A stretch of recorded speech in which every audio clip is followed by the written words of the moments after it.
For the Americans in South Vietnam, 1966 was to be a year of dramatic expansion. U.S. forces were planned to double to just under 430,000 men.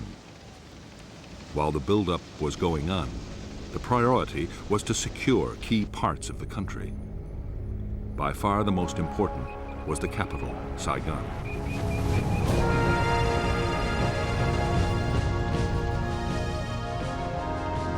Saigon was a teeming city of 2 million people.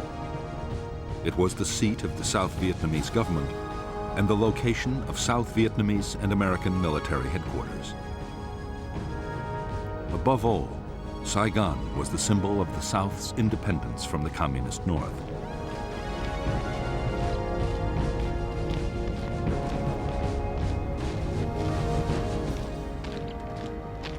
For the commanders of the Viet Cong guerrillas, the capital was the ultimate prize. The tens of thousands of Viet Cong based within 50 miles of Saigon were already drawing a noose tight around the city. Powerful guerrilla units were pushing right up to Saigon's doorstep.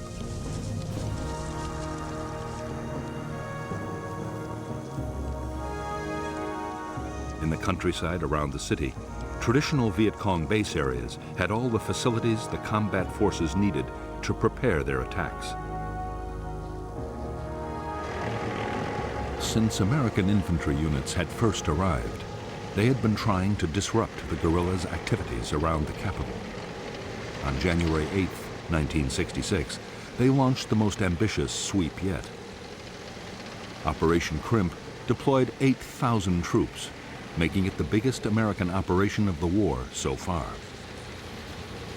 Its aim was to capture the Viet Cong's headquarters for the whole Saigon area.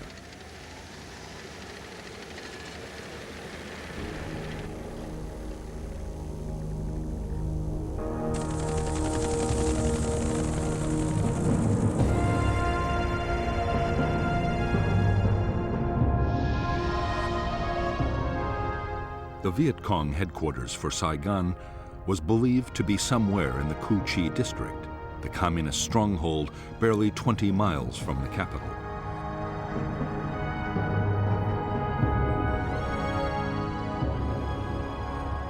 The attack would be launched by the American 173rd Airborne Brigade, a battalion of the Royal Australian Regiment, and a brigade of the 1st Infantry Division.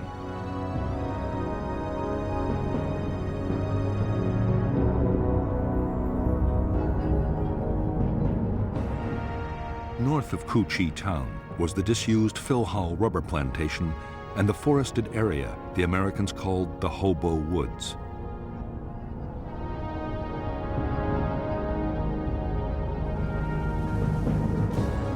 Beneath the whole district ran the massive Cu Chi tunnel complex, about which the Americans still knew almost nothing.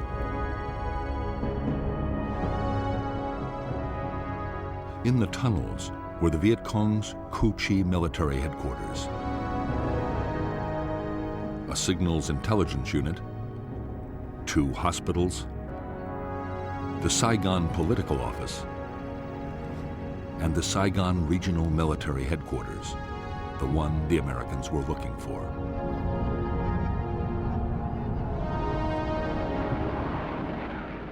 As with every American search and destroy sweep, Operation Crimp began with massive airstrikes and artillery bombardments.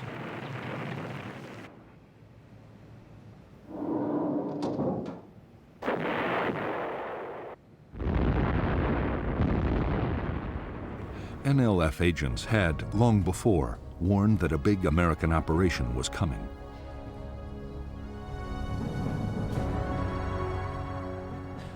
Guerrilla commanders had already moved several thousand troops out of the Cu Chi area.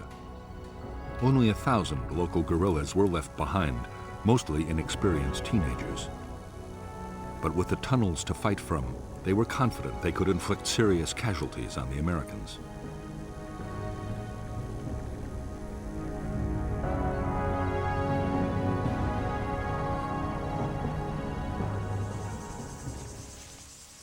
Right from the start, as the Americans attacked into the Hobo Woods, they faced rifle fire, grenades, and booby traps.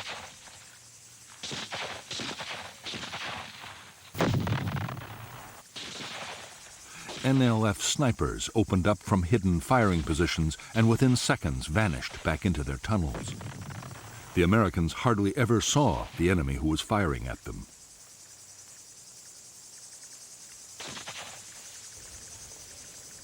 As the days went on, the Americans grew ever more frustrated and demoralized. Dozens of men were killed or injured. Every path seemed to lead to a trap.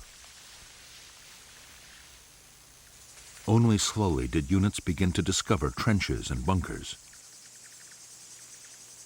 They also found a handful of tunnel entrances. Still, no one had any idea of the sheer scale of the complex beneath their feet.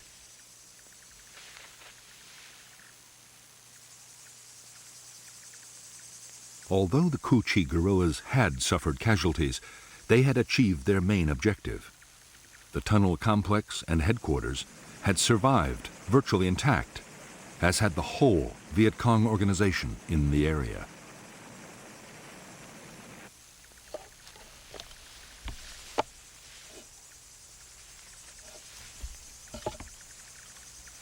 In late January 1966, only a few days after the end of Operation Crimp, troops of the 25th Infantry Division arrived at Cu Chi. Their orders were to secure the area for the 25th's main base.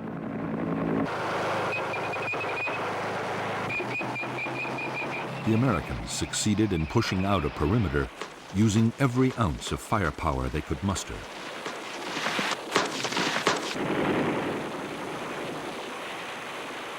But from the first day, they faced constant harassing attacks from the Cu Chi guerrillas.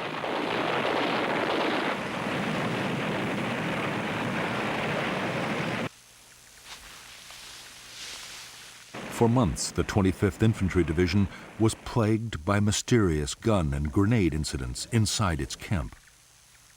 Slowly, to the horror of the Americans, it was discovered they came from tunnels dug under the base itself.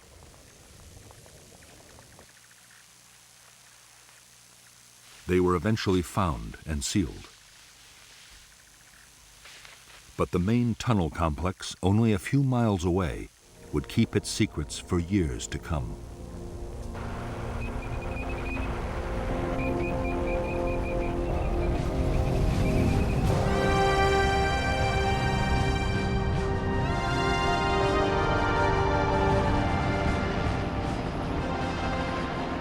In February 1966, the American 1st Infantry Division mounted 4 big search and destroy operations just north of Saigon.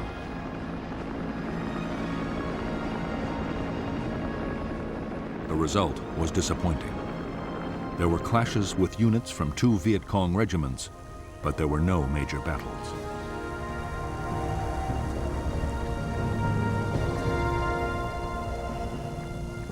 What the 1st's commanders wanted was a set-piece fight with the most powerful and dangerous enemy force in the region, the 9th Viet Cong Division.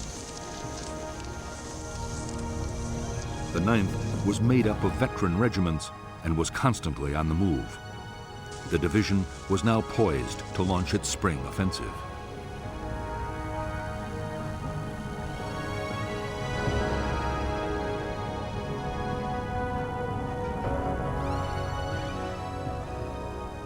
The communist leadership had ordered the Viet Cong to avoid head-on clashes with the Americans unless the odds were very favorable. But NLF leaders still meant to fight aggressively. General Tan, the energetic commander of the NLF, strongly believed that the soldier was more important than his weapons. Tan was certain that what the troops of the 9th lacked in hardware, they would make up for in revolutionary zeal.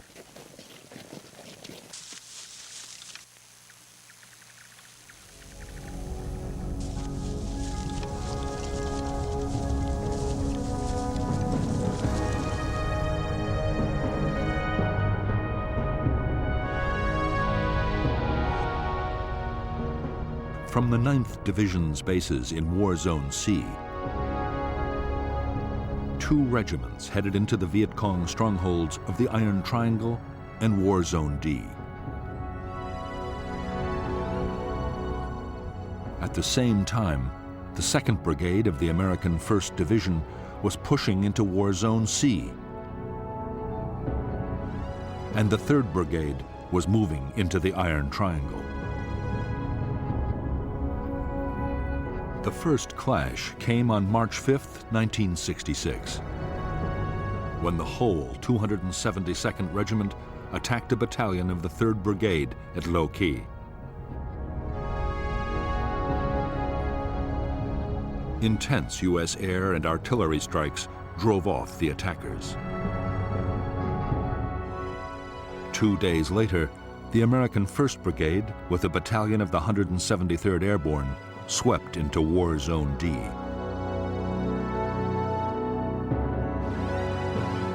An entire Viet Cong regiment attacked the airborne's positions.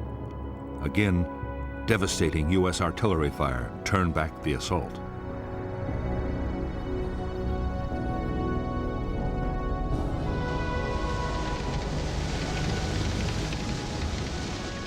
In the March battles in the Iron Triangle and War Zone D, skillfully directed American firepower had averted disaster.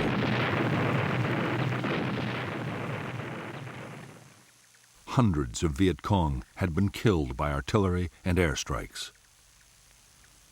However, to the intense frustration of U.S. commanders, after the fights, the Viet Cong regiments had simply melted away.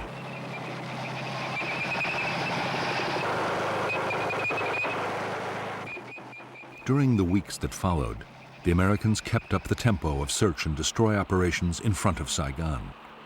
Commanders were determined to make contact with the enemy.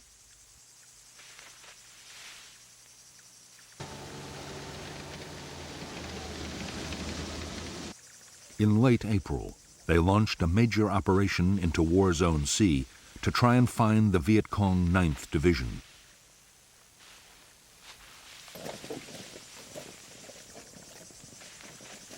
Operation Birmingham lasted for 3 weeks. More than 5,000 American troops of the 1st Infantry Division took part. They were backed by huge numbers of helicopters and armored vehicles.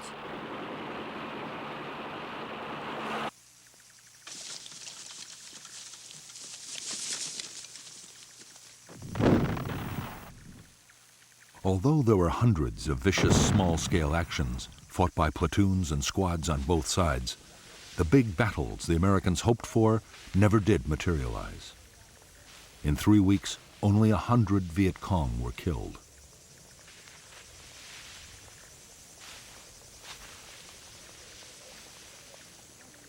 Most disturbing of all for American commanders, most of the fighting that had happened had been started by the Viet Cong at the time and place they chose.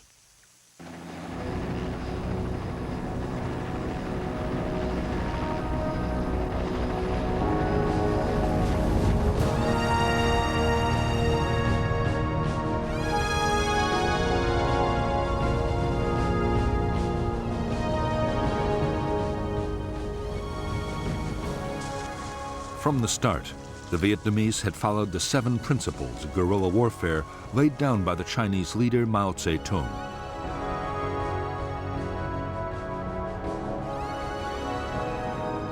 To these, General Giap had added 4 more steps. If the enemy advances, we retreat. If he halts, we harass. If he avoids battle, we attack. If he retreats, we follow.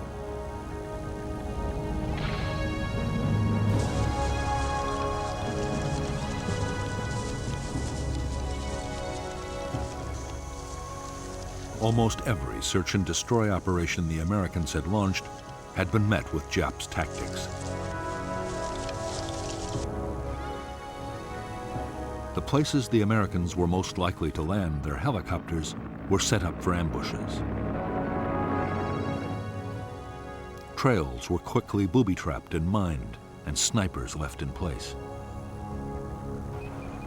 If the Americans did stumble onto a big NLF unit, the chances were it was occupying prepared fortifications with tunnels, bunkers, and trenches.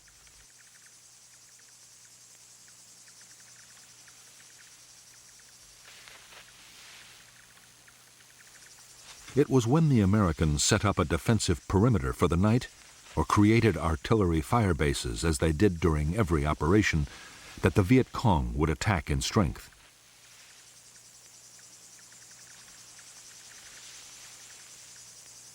Always, the guerrillas had a plan for breaking off the battle if the opposition got too tough.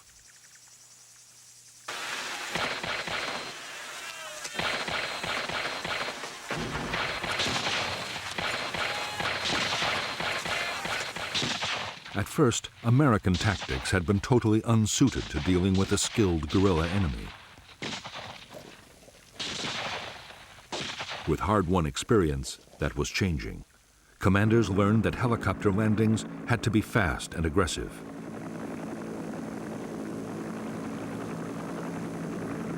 Sergeants taught their men not to bunch up, but to stay spread out. Otherwise, a machine gun or a mortar round could kill several men at once.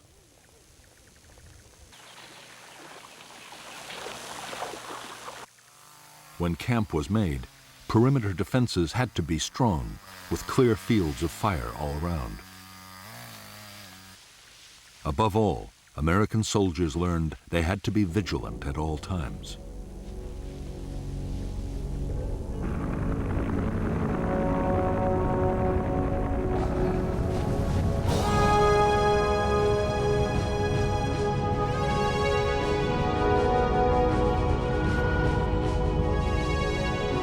By mid-1966, the U.S. Commander General Westmoreland was getting more and more impatient. His whole strategy depended on causing the enemy to lose men and equipment faster than they could be replaced. For that, Westmoreland needed big battles.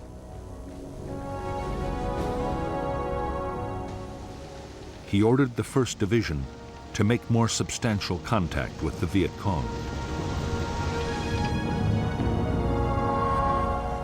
Most of the battles that did happen were started not by the Americans, but by the NLF 9th Division.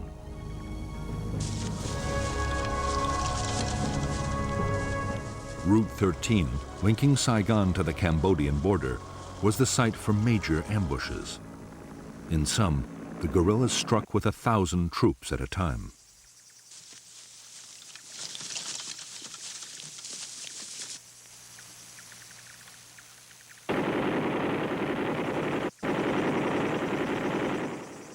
In one attack after another on Route 13, U.S. tanks and armored vehicles were destroyed.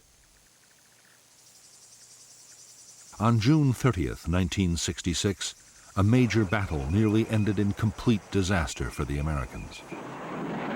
It was fiercely effective air and artillery support that saved the day.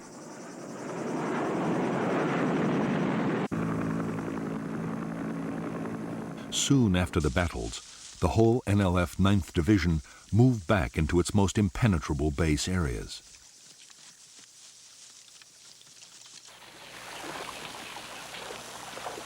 Some crossed over into Cambodia.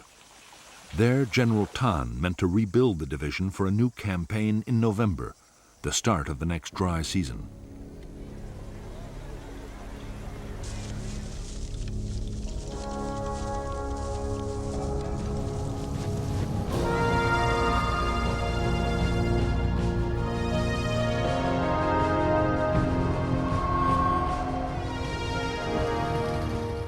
In the past year, the strength of the North Vietnamese Regular Army inside the South had risen to upwards of 60,000 men. Of these, 10,000 were concentrated in the remote Central Highlands.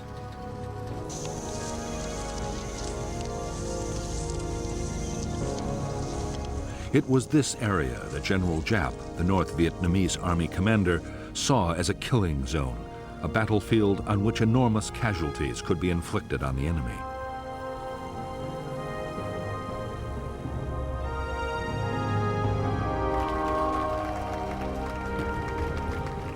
Giap believed that the forests and mountains of the Central Highlands were especially well suited to big military operations.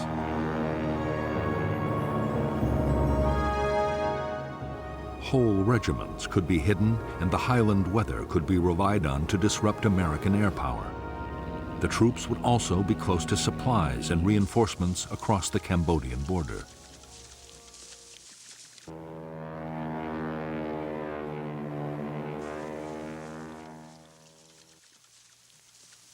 As fighting units, the NVA were tough, well-disciplined, and well-trained. For months, they had been constantly on the offensive. Their main target was the South Vietnamese Army, but isolated American Special Forces camps were also hit.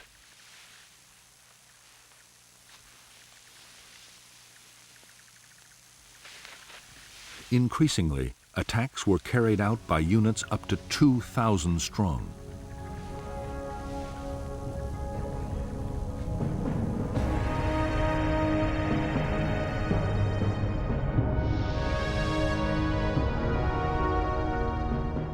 The North Vietnamese Army units in the Central Highlands of Vietnam were part of a strategy meant to keep the Americans off balance.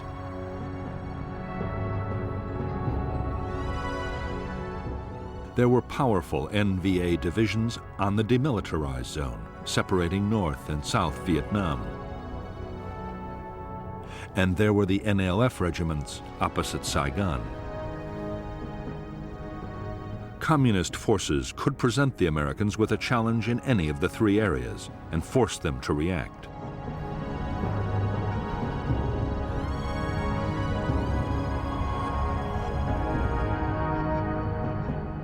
By the middle of 1966, North Vietnamese units crossing the demilitarized zone had successfully drawn the U.S. Marines north.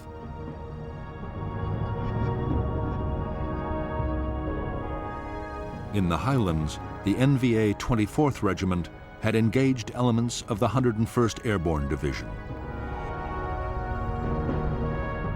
The 1st NVA Division had pulled a U.S. infantry brigade and the 1st Air Cavalry towards the Cambodian border.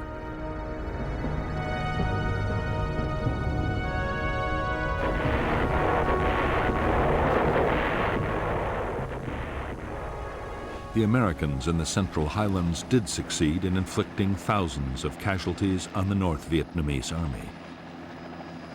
But in some of the most arduous fighting country in Vietnam, the Americans found it impossible to trap large enemy units.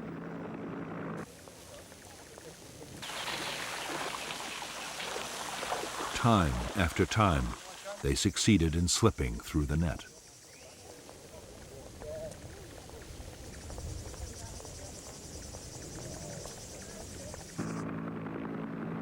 Although the American military were killing 5 North Vietnamese soldiers for every one of their own losses, Northern commanders were still confident. General Giap was sure that his forces could stay on the offensive and take heavy casualties as long as there were no dramatic defeats. The manpower potential of North Vietnam had barely been tapped.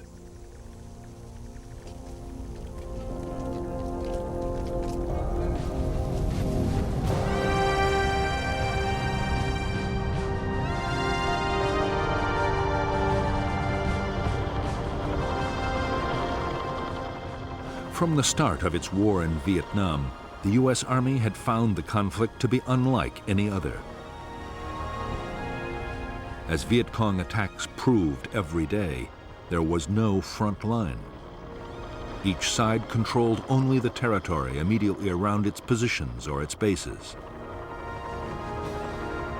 The Army was calling it area war.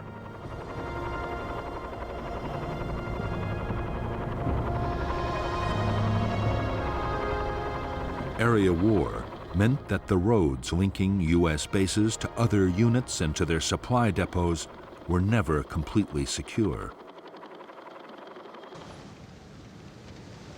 Viet Cong's strategy was to try and isolate American forces and to pin down large numbers of U.S. troops on base and road defense. That way, there would be fewer men available for offensive operations.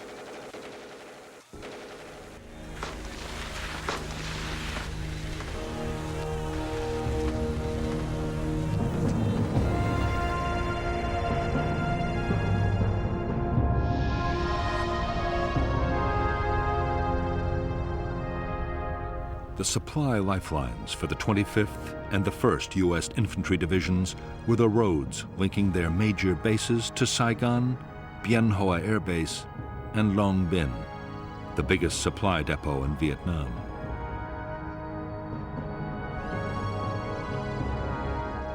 The roads were constantly patrolled by armored vehicles and aircraft. In August 1966, the 25th Division was tasked with clearing the way for a new American unit, the 196th Light Infantry Brigade. The 196th was to be based at Ta Ninh to secure Route 22, running through the NLF base area of War Zone C.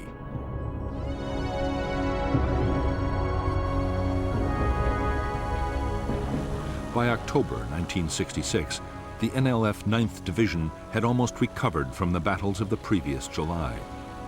Its losses in men and equipment had been replaced by supplies and reinforcements sent down the Ho Chi Minh Trail from North Vietnam.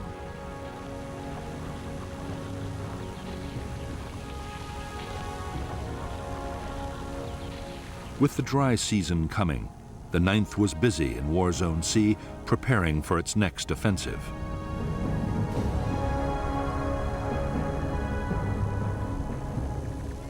The renewed activity of the 9th Division did not pass unnoticed by the Americans. Special Forces units mounted an intense reconnaissance effort deep inside Viet Cong territory. The reports they brought back seemed to show that the 9th's next target might be the Special Forces' own base camp, northeast of Tay Ninh City.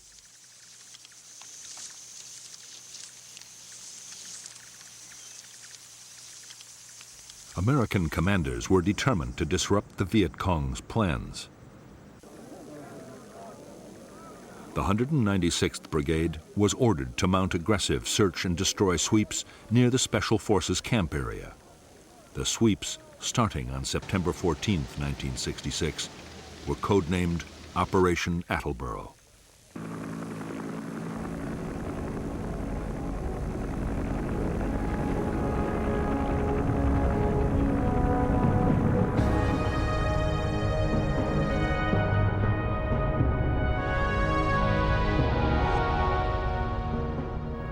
Operation Attleboro was launched by the 196th Light Infantry Brigade together with 22,000 South Vietnamese soldiers and GIs from the 1st, 4th, and 25th Infantry Divisions.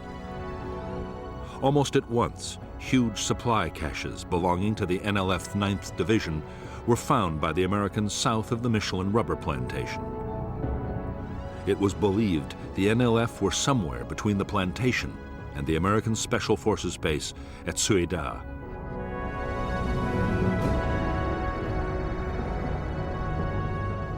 While one battalion made a helicopter landing, the other battalions pushed towards it on foot. When the landing zone was ambushed, both sides sent thousands of reinforcements rushing to the area. By the following day, full-scale battles were raging.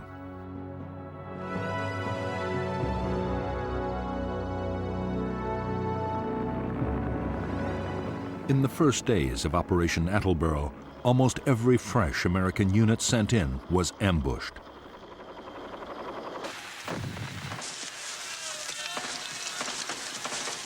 Nor were the Americans safe behind the defensive perimeters of their nighttime camps.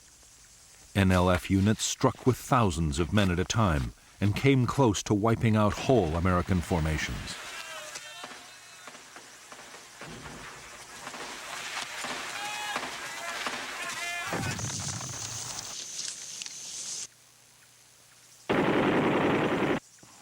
It was intense air and artillery support that, in the end, as in so many battles, saved the Americans from disaster.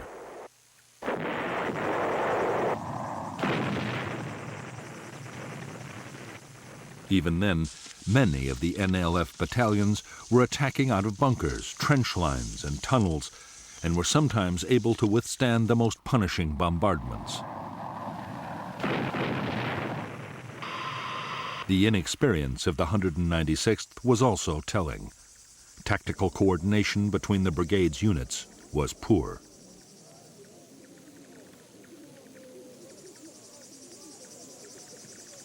Although the situation was desperate, American commanders in Saigon also saw a major opportunity. Attleboro might be a chance to fight the kind of big battle they had been looking for.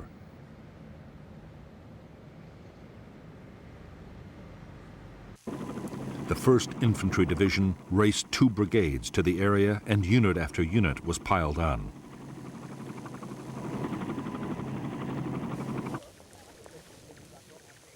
The 11th Armored Cavalry Regiment, only just arrived in Vietnam, was also thrown into the battle.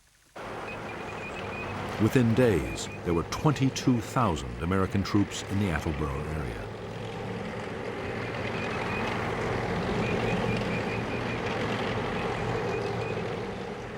The massive buildup of American forces was the NLF's cue to disengage. Although fierce firefights continued wherever the two sides came into contact, the 9th Division began to withdraw. Its big units broke down into smaller groups and slipped away towards Cambodia, where the Americans were forbidden to follow.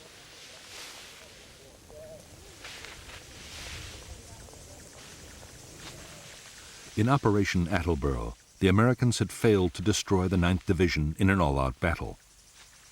On the other hand, in 6 weeks, more than 1,000 NLF had been killed, for the loss of 155 American dead and fewer than 800 wounded.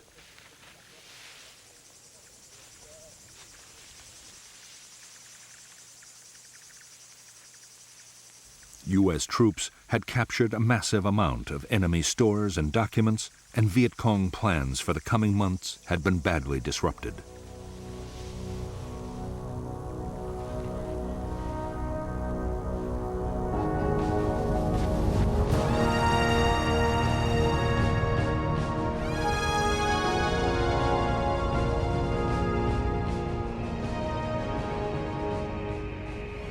By the end of 1966, American forces in Vietnam had grown to 385,000 men, plus another 60,000 sailors off Vietnam shores. As the force levels had risen, so too had the casualties. The year had seen more than 6,000 Americans killed and 30,000 wounded. The biggest problem for American commanders was that their timetable was slipping badly. By now, the Viet Cong should be losing men faster than they could be replaced. General Westmoreland had to concede that U.S. forces had come nowhere near achieving that goal. An estimated 61,000 Viet Cong had been killed in the past year, yet their troops had gone up to more than 280,000.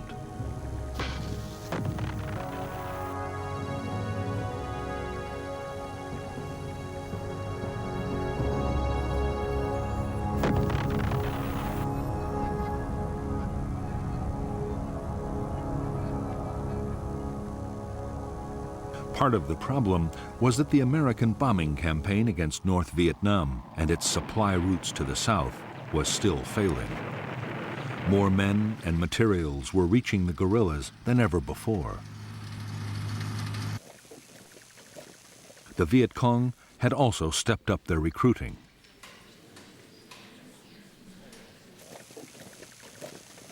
There was one cause for optimism on the American side. Operation Attleboro had seemed to show the Viet Cong would fight if their base areas were threatened.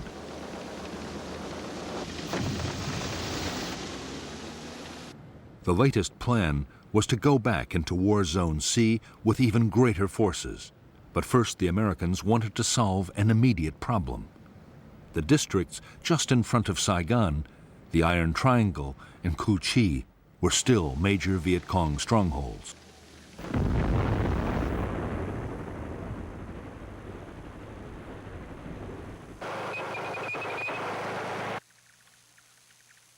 The American plan was to attack into the Iron Triangle with more than 2 divisions. The guerrillas would be trapped in their own base areas and annihilated.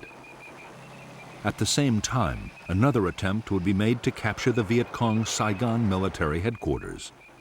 The whole area would then be systematically destroyed.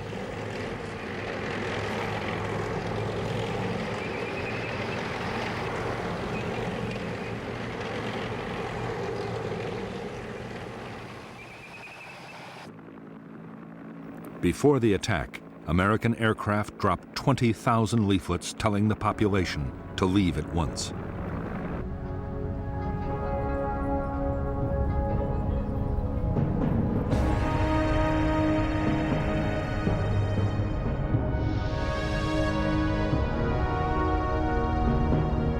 The Iron Triangle was an area of 60 square miles lying between the Saigon River and Route 13, with the village of Ben Suc on its western side. A major Viet Cong tunnel complex ran under the whole district. The 272nd Regiment of the NLF was operating there, along with 2 battalions of NLF Main Force, 2 independent NLF battalions, and the Phu Loi Battalion. But on the eve of the American offensive, most troops were withdrawn. Only local NLF companies were left to defend important installations. The American plan for Operation Cedar Falls was that the 25th Infantry Division and other units would occupy blocking positions on the western side of the Saigon River, forming an anvil.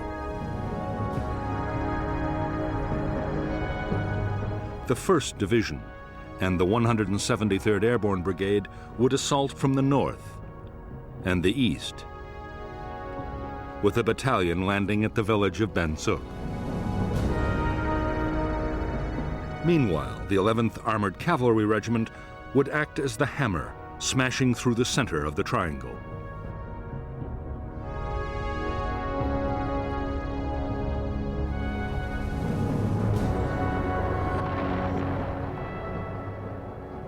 Operation Cedar Falls opened with 4 days of attacks by B-52 bombers. Artillery and airstrikes followed, and a wall of fire was laid down to cut off the NLF's retreat.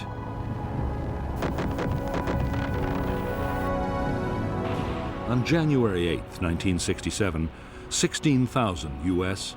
and 14,000 South Vietnamese Army troops moved out of their bases in fleets of helicopters, armored personnel carriers, trucks, and boats.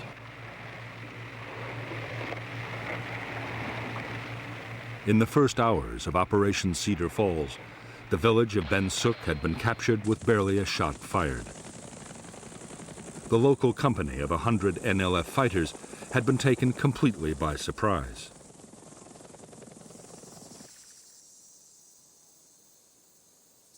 As the village's 6,000 inhabitants were rounded up for interrogation, bulldozers began to level every building in sight.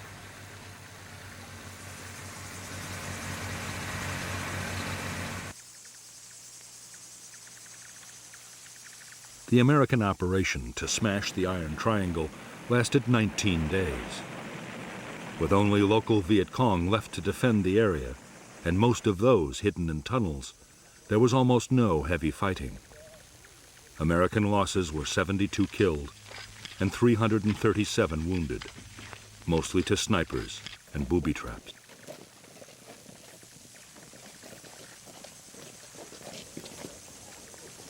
In Ben Suc and in the Tan Dien forest, the Americans uncovered dozens of tunnel entrances. By now, they were better prepared. Specialists, known as tunnel rats, had trained to go down tunnels and explore.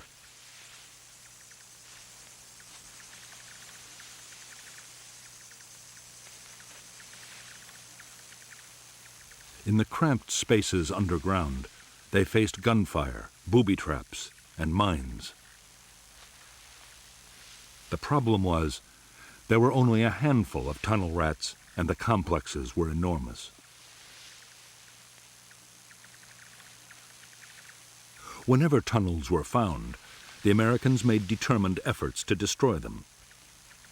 Demolition charges, explosive gas, and flooding were all tried.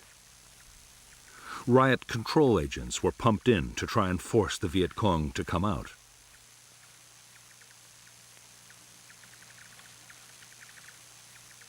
Nothing really worked. The tunnels were designed so that neither gas nor water could penetrate far.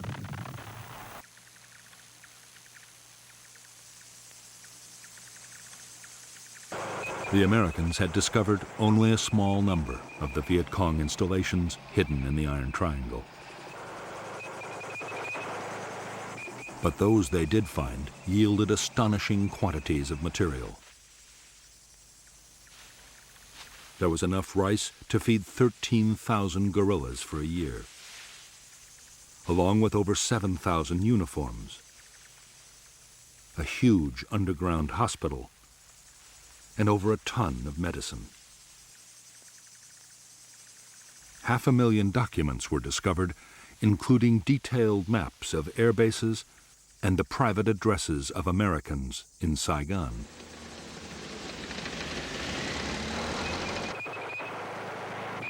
Some U.S. commanders immediately hailed Cedar Falls as a major success. Westmoreland was much more cautious. The main NLF military headquarters had not been found. Neither had any sizable enemy unit been brought to battle and destroyed. In the end, 720 Viet Cong had been killed for the loss of 72 Americans.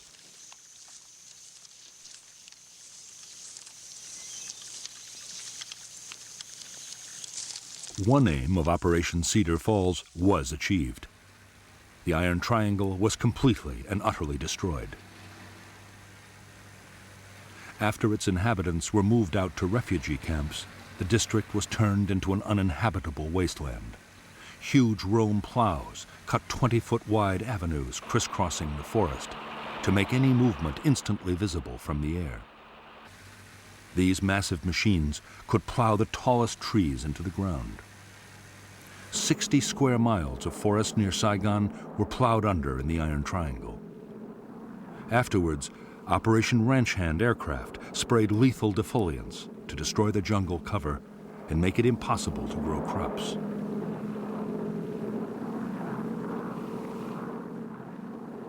After the Americans had pulled out, almost the whole of the Iron Triangle was designated a free fire zone.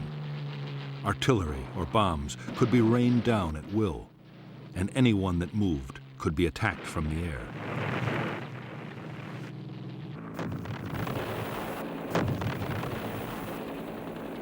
Yet to the astonishment of the Americans, within weeks of Operation Cedar Falls, the Viet Cong were active again in the Iron Triangle.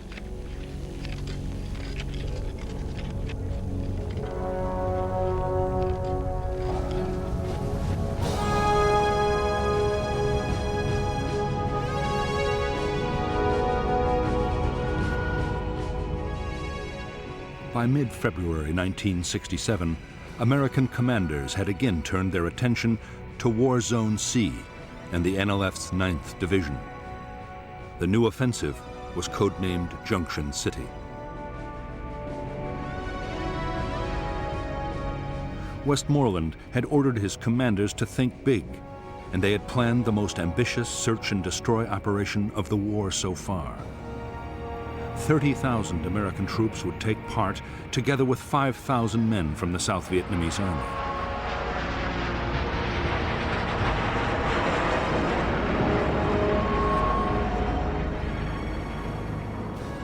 The main targets of Operation Junction City were the Viet Cong's biggest base areas and their main military headquarters for South Vietnam. This was known as the Central Office for South Vietnam, or Cas Vinh. However, Cas Vinh never existed as a place. In reality, the military and political leadership of the Viet Cong were always mobile.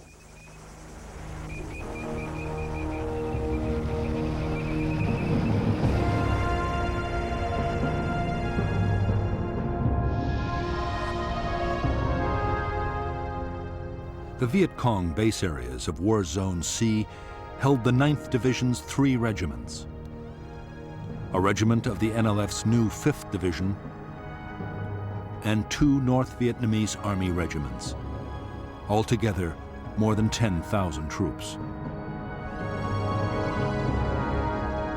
There were also thousands more local Viet Cong scattered throughout the region.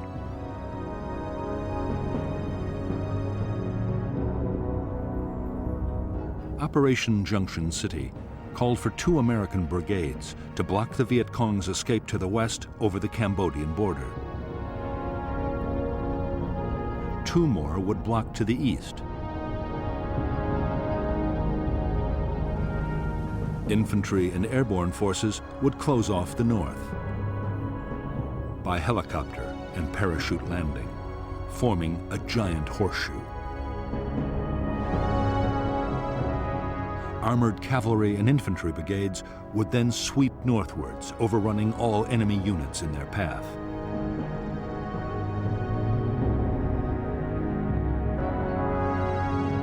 In the second phase of Junction City, a series of special forces camps would be built, along with a bridge over the Saigon River, and operations would shift to the east.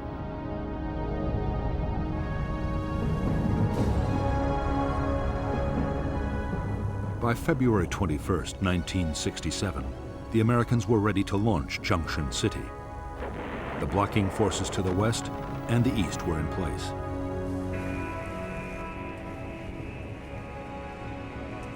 All that remained was to insert the northern force.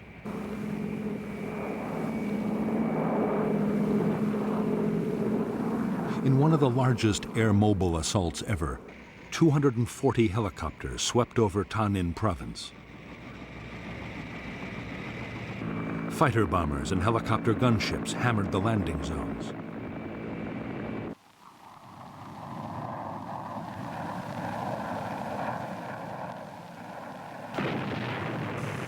Within hours, 2,000 troops were deep inside Viet Cong territory.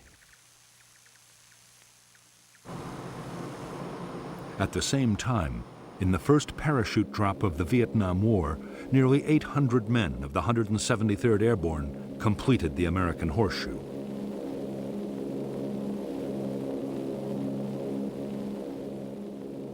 The day after the massed air-mobile landings, infantry and mechanized units began pushing north into the Horseshoe. The terrain was dense forest. The whole area was riddled with Viet Cong fortifications, tunnels, and bunkers.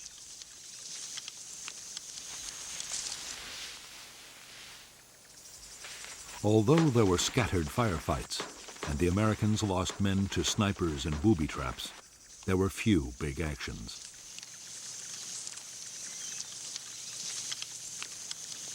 Often, guerrilla installations were found abandoned.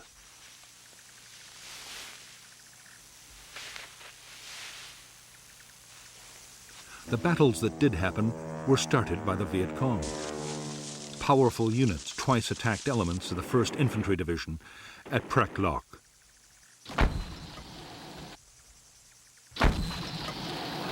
Furious American bombing and artillery fire drove off the assaults.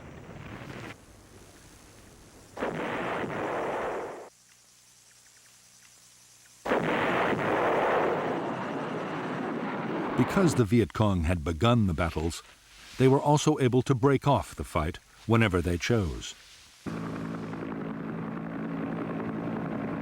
Nor were the American blocking forces able to trap them and make them fight. The dense vegetation meant the guerrilla battalions could break down into platoons and filter through American lines. By now, the Viet Cong military leadership the Americans were searching for had also slipped away, across the border into neutral Cambodia.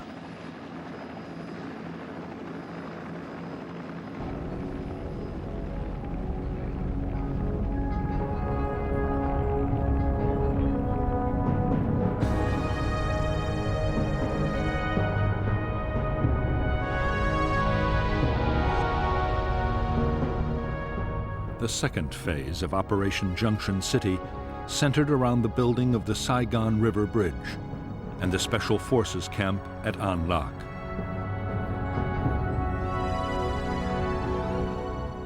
Convoys of trucks shuttled up and down Route 13 with building materials.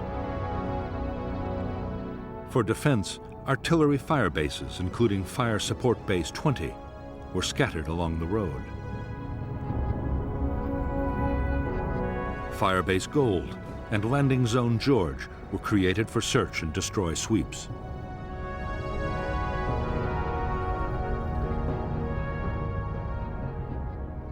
Starting on the night of March 18, 1967, each of the 3 regiments of the NLF 9th Division attacked in full strength, 1,000 men at a time.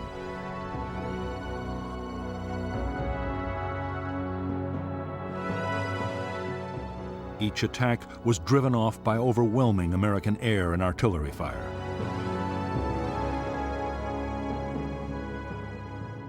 Viet Cong losses were heavy, but the regiments escaped complete destruction.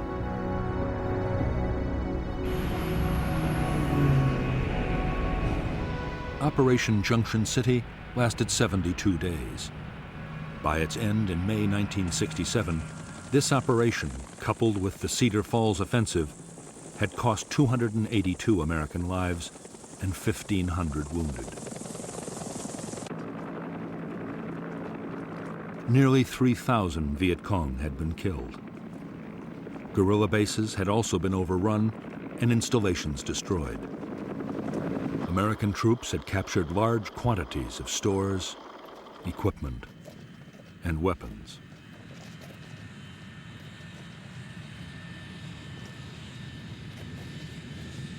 Although some American commanders hailed Junction City as a turning point in the war, the operation was barely over before doubts began to surface. Like Attleboro and Cedar Falls before it, Junction City had inflicted casualties, but there had been no great battles of annihilation. The Viet Cong's regiments were bruised, but still intact. Nor did the Americans or the South Vietnamese Army have the forces to occupy the area indefinitely.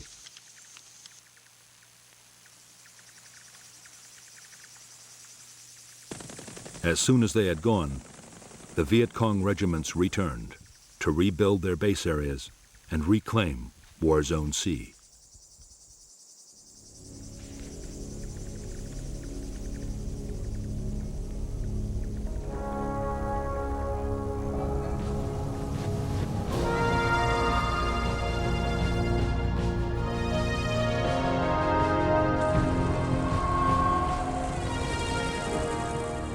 In July 1967, the U.S. Defense Secretary Robert McNamara flew to Saigon to discuss strategy with American and South Vietnamese leaders and officials.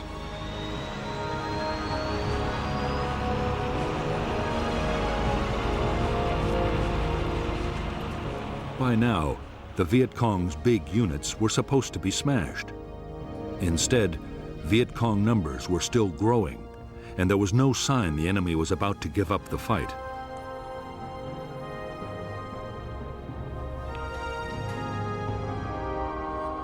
McNamara had already recommended an increase in U.S. troop strength to more than 500,000 men. But now, he doubted even that would produce victory soon.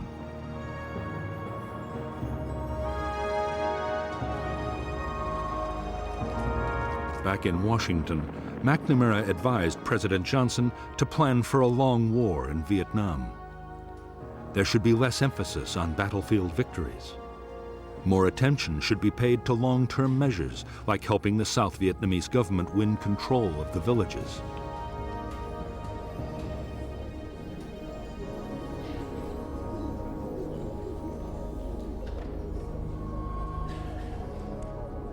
Meanwhile, the cost of the war in casualties and dollars should be kept down in case the American public lost patience.